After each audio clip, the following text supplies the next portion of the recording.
আজকে তৈরি করে নিলাম এখানে কিছু এগ কাবাব। ডিপ ফ্রিজ থেকে বের করে নিয়েছি আর এখানে জিবলগে নাম লিখে রেখেছি। এটা এগ কাবাব বোঝার সুবিধার্থে।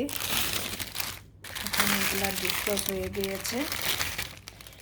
এগুলাকে এখন একটা একটা করে জিবলগে ঢুকিয়ে নিব।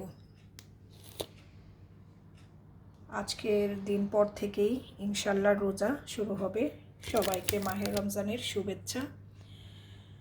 আল্লাহ আমি সহ সবার রোজা যেন কবুল করে, সবাইকে রোজা রাখার তৌফিক যেন দেয়, আমিন। তো এখন আমি জিবলগে ঢুকিয়ে নিচ্ছি কাবাবগুলাকে। এই তো এখন আমি সবগুলা এগ চপ এখানে ঢুকিয়ে নিলাম কাবাবগুলাকে। আরও কিছু আছে ডিপ ফ্রিজে, এই যে আরও কিছু আছে ডিপ ফ্রিজে। এখন আমি এটাকে ডিপ ফ্রিজে রেখে দিলাম। এগুলা ডিপ ফ্রোজ হয়ে গিয়েছে আর এগুলাকে এখনও ডিপ ফ্রোজ হয়নি। এগুলা ডিপ ফ্রোজ হলে এগুলাকেও রেখে দিব।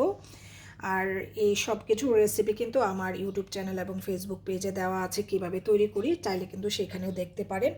তো এই ভিডিওতে আমি আর কোনো কিছু ইন ডিটেলসে শেয়ার করিনি। তো সবাই ভালো থাকবেন, আমার জন্য এবং আমার ফ্যামিলি মেম্বারের জন্য দোয়া করবেন। আল্লাহ হাফেজ।